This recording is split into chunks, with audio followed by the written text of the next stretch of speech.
So here's a part 2 that's actually a part 0, I guess, because it's a preemptive post-recording strike. The problem with not editing what I upload is that sometimes I fail to ever really say everything I intend to say, or I never get back around to the point. So I just want to clarify a couple things. It is strongly suggested that you go listen to the other one first. I'm going to try and upload them in a way where they'll come up in the order I want. But I strongly suggest you go listen to the considerably longer recording that I uploaded around the same time. It's like 13 minutes long or something like that. But it's regarding FLEA control. Just some clarification on my situation, because I probably wasn't clear. And again, for context, you might want to listen to the other one first. I was referencing my son's own situation a lot, which, as you know, was a little bit different than usual because the vet was doing the dog formula for me so I could dose it out. Now, I wanted to clarify that was like the situation and when I was, and also the timeline. I had mentioned that 6 weeks ago from today, my mother had called me about the FLEA stuff, and I said, well, he's probably due, so we put it on him. But I failed to really finish telling that dynamic of the situation, I guess. That was 6 weeks ago from today. Then a month later, 2 weeks ago from today, I don't math, sorry. 2 weeks ago from today, she called me again, and she's telling me the same thing, except now she's incorporating the butt scooting thing. The first time 6 weeks ago when he had the butt scoot thing, the vet just gave me some dewormer. I didn't have to take him in, and he was fine. And I figured, okay, we were probably late with the stuff. And then 2 weeks ago, which would have been another monthly dose about that time, I'm getting more complaints. I said, well, it's time. Well, he's butt scooting again. Well, that's weird. So we dosed him again. And then 3 days after that second dose, a month later, I got a third call talking about, it's been 3 days, they're not dying, what's going on, he's butt scooting. So I wanted to clarify that. That probably did not make a lot of sense. Also,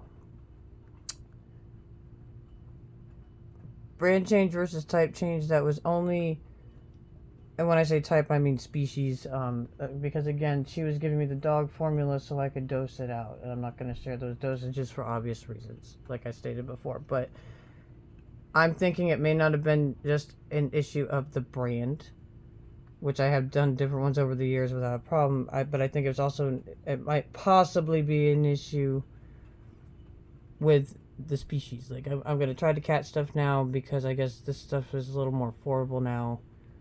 I'm not going to show favoritism, so I won't name the brand. Talk to your vet, always. So, now there was one thing that I did talk about, that if you are able to go that route and do multiple doses for a large tube, whatever, I had mentioned storage. I've noticed over the years that most, if not all, of these medications, they're topicals, so they're in these airtight tubes. Well, they're airtight for a reason. First of all, sterility, so that, it's safe.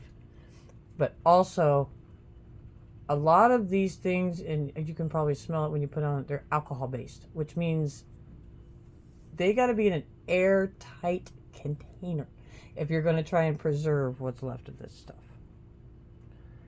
So, over time, I've gotten better equipment to dose it out. So now I've gotten to the point where I can actually put it directly in the squirty syringe. But back in the day, if you don't have that available to you, what I did was I made sure that the container that I put it in was airtight. I do not recommend like a pharmaceutical prescription bottle. I tried that. It did not work. It did eventually evaporate. It just took longer. So make sure it's airtight. What my vet provided to me was medications, directions, and the squirty. She did not provide me a container to put it in. That was up to me to figure out. So make sure that you do that if you try that route.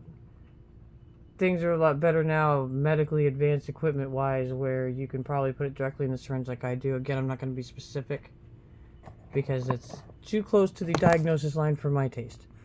So I just wanted to clarify those couple of things. And again, I can't stress enough, always talk to your vet with any kind of questions. I'm happy to clarify what I say if asked. But I say it all the time. It's probably repetitive and annoying, but I cannot stress enough that I am not a doctor. This is my experience, stuff to keep in mind, things to maybe mention to your own vet if you have an inquiry. So,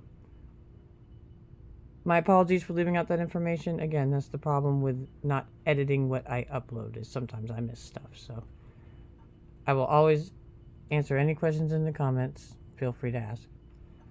Take it easy. Sorry for any confusion. Have a good day.